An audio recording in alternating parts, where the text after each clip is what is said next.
Já pega o café porque hoje a gente tem muita coisa pra falar. Olá galera, meu nome é Patrick Timóteo e sejam muito bem-vindos a mais um Trick News.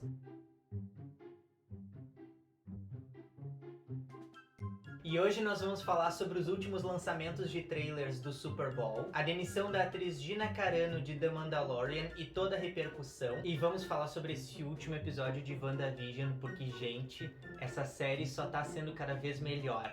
Vem comigo! No último dia 7 de fevereiro nós tivemos o Super Bowl, que é considerado o maior evento envolvendo o futebol americano, que reúne milhões de pessoas na frente da televisão americana e tradicionalmente as maiores distribuidoras de cinema do mundo aproveitam o show do intervalo para fazer a divulgação de novos trailers dos seus grandes trabalhos. E eu confesso que esse ano nós tivemos uma divulgação um pouco menos expressiva em comparação com outros anos, mas nós tivemos a divulgação de alguns títulos bastante importantes e esperados, como por exemplo Old, o novo filme do Shyamalan, Velozes e Furiosos 9 e os dois principais que nos interessam aqui, que são Falcão e Soldado Invernal e Raya e o Último Dragão. Então, Falcão e Soldado Invernal, nós tivemos a divulgação de algumas novas imagens, muitas delas já tinham aparecido nos trailers anteriores, mas agora com um pouco mais de tempo de tela, e principalmente nós podemos reparar na relação dos dois protagonistas e como vai funcionar essa competição de egos entre os dois personagens. Mais um detalhe importante desse último trailer foi a aparição do Barão Zemo, que além das cenas que já estavam presentes em outros trailers, agora aparece com a sua máscara, um clássico dos quadrinhos que muita gente sentiu falta no filme de Capitão América Guerra Civil. Além disso, nós também podemos perceber a presença de outros integrantes de um grupo, que possivelmente será um grupo terrorista e será o grande causador dos problemas que os protagonistas vão ter que enfrentar. Além disso, nós temos a participação pela primeira vez depois de alguns filmes da Sharon Carter, que pra quem não lembra é a Agente 13, par romântico do Capitão América em Guerra Civil. Eu confesso que o meu hype tá muito grande pra essa série, eu acho que ela vai ser uma série muito legal, principalmente pelas cenas de ação. E vocês estão curiosos pra essa série? Deixa aqui nos comentários se vocês querem que eu fale sobre ela semanalmente, como eu tô fazendo com WandaVision.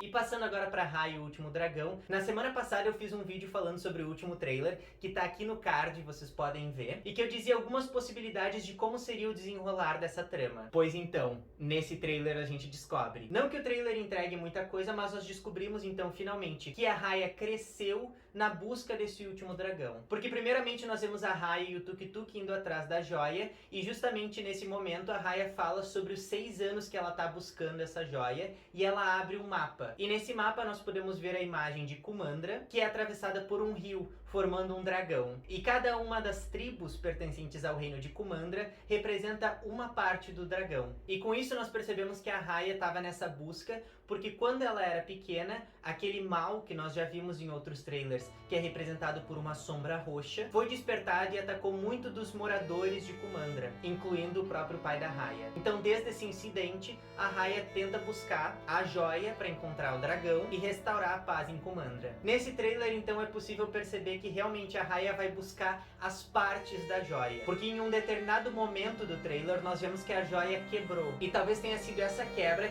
que despertou esse mal que atacou o povo dela. E nós vemos mais algumas interações, vemos algumas outras cenas, os conflitos por entre esses personagens e principalmente uma participação maior da Sisu nesse trailer. Mas um detalhe especial que eu queria trazer nesse vídeo é para que vocês prestem atenção nos detalhes das imagens dessa animação. Parece que a cada ano a Disney tem desenvolvido uma tecnologia ainda mais realista que dá profundidade para essas imagens. Seja nas imagens, por exemplo, quando eles estão navegando pelo rio, onde a gente pode ver aquela grama bem detalhada, ou até mesmo quando a Raya está fazendo uma explicação sobre os povos e a imagem sai de uma imagem 3D para uma imagem 2D. Então, artisticamente, esse filme parece que será muito interessante. Lembrando que Raya vai estar disponível no Disney Plus a partir do dia 5 de março, mas para quem pagar os R$ 69,90 do Premier Access. Ou no caso vai estar disponível lá em abril, né, gente?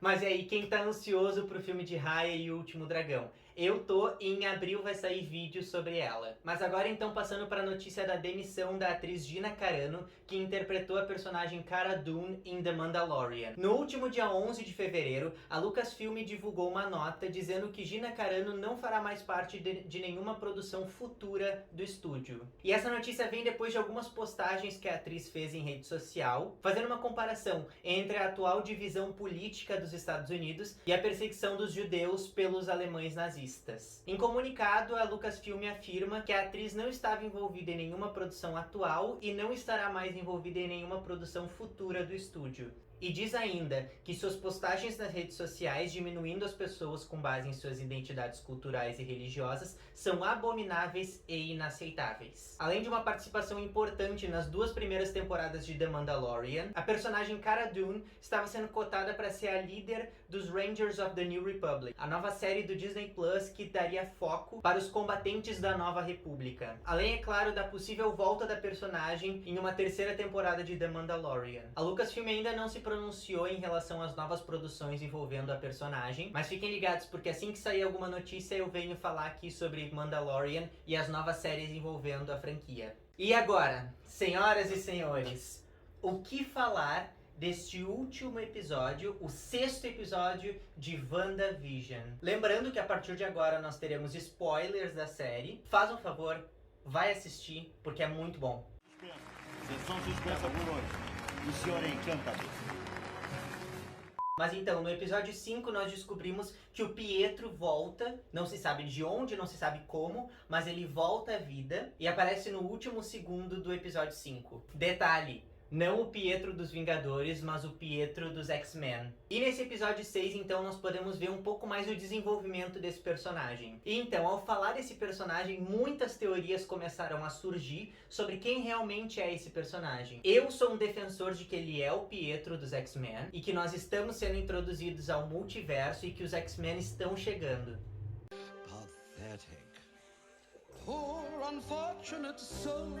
Mas eu confesso que com esse último episódio eu fiquei um pouco na dúvida ainda se eu acredito nessa minha teoria ou se as outras teorias envolvendo a série não fazem mais sentido. Alguns episódios atrás, muitas pessoas vieram especulando que um vilão muito conhecido dos quadrinhos de WandaVision seria o vilão dessa série. O Mephisto, que é um nome muito falado atualmente relacionado à série, seria o personagem que está arquitetando toda essa situação e está de alguma forma manipulando, coagindo a Wanda. Pra quem não conhece, o Mephisto é o diabo. Em outras palavras, ele é o demônio da Marvel. E nos quadrinhos é a partir do Mephisto que a Wanda consegue gerar os filhos dela. Mas no arco dos quadrinhos o Mephisto volta e para recuperar a energia dele, ele acaba raptando os filhos da Wanda e a Wanda então tem a memória apagada para poder passar por esse trauma. Mas voltando a falar do Pietro, eu ainda quero acreditar que esse Pietro é sim o Pietro dos X-Men e nós estamos sendo introduzidos a essa nova leva de heróis. Esse Pietro, ele tem uma certa consciência do mundo em que os Vingadores viveram, principalmente porque ele remete a memórias do Pietro, irmão da Wanda. Em um determinado momento ele até aparece baleado como um zumbi, assim como tinha acontecido com o Visão, mas ele conserva um jeito meio imaturo de lidar com as coisas, muito semelhante ao Pietro que a gente viu nos X-Men,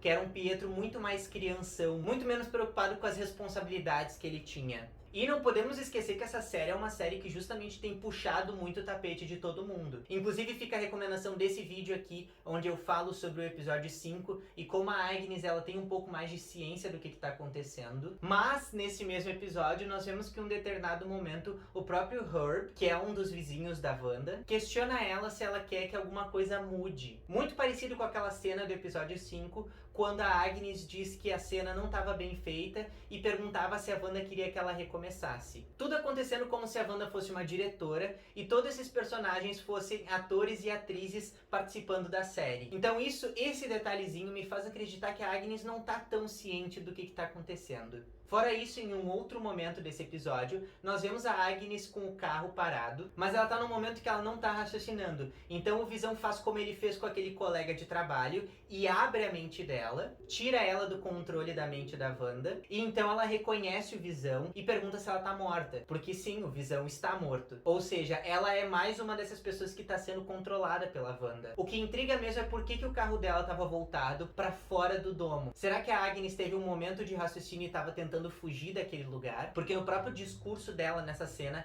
ela diz que não tem como sair desse controle da Wanda. E então, de maneira geral, as crianças também acabam desenvolvendo seus poderes, com o Tommy adquirindo a super velocidade e o Billy adquirindo a telecinese. Uma clássica referência aos personagens dos quadrinhos, onde os filhos da Wanda também adquirem poderes e são novos heróis. E nesse episódio nós vemos novamente um conflito entre a Monica Rambeau e o diretor da SWORD. E após uma discussão muito forte entre os dois, a Monica, o Jimmy Woo e a Darcy são expulsos da missão. Mas quando eles estão sendo levados para sair das instalações, eles acabam invadindo uma área e a Darcy começa a hackear os computadores da SWORD. Assim eles descobrem que o diretor estava monitorando o Visão, o que claramente mostra para nós que a SWORD tem alguns planos para utilizar o Visão como possivelmente uma arma, porque justamente o Visão estava sendo estudado nas instalações da SWORD. E além disso, a Darcy consegue as imagens dos exames da Monica Rambeau, o que claramente nos mostra também que a Monica Rambeau vai sim se tornar uma nova super-heroína da Marvel. Ainda não se tem certeza se o nome dela de heroína vai ser Spectro ou Photon, mas a teoria mais forte é que ela vai se chamar Photon como uma homenagem para a mãe dela. E o Visão, como no último episódio estava muito desconfiado da situação, decide sair numa missão secreta para descobrir o que está acontecendo nessa região. Ele percebe que todos os habitantes que não estão num raio próximo da Wanda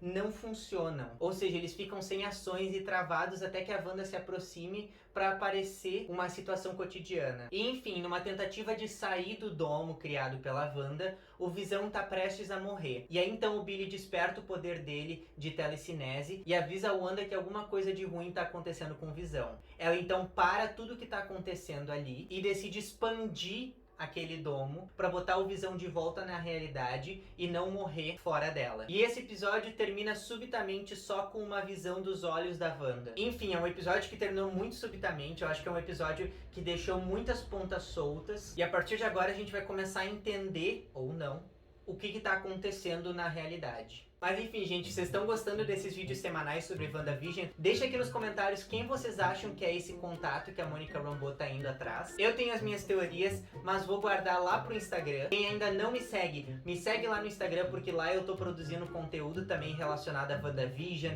relacionado a The Mandalorian, tem muita coisa legal saindo lá. Também não se esquece de se inscrever no canal, ativar o sininho para receber notificações todas as vezes que tá saindo vídeo novo. Toda semana tá saindo vídeo. Mas é isso, gente, eu vou ficando por aqui por hoje. Essa série tá me intrigando cada vez mais, eu acho que é uma série muito boa, que a Marvel tá acertando muito bem a mão pra isso. E vejamos o próximo capítulo na próxima sexta-feira. Muito obrigado quem ficou até aqui no final e até o próximo vídeo.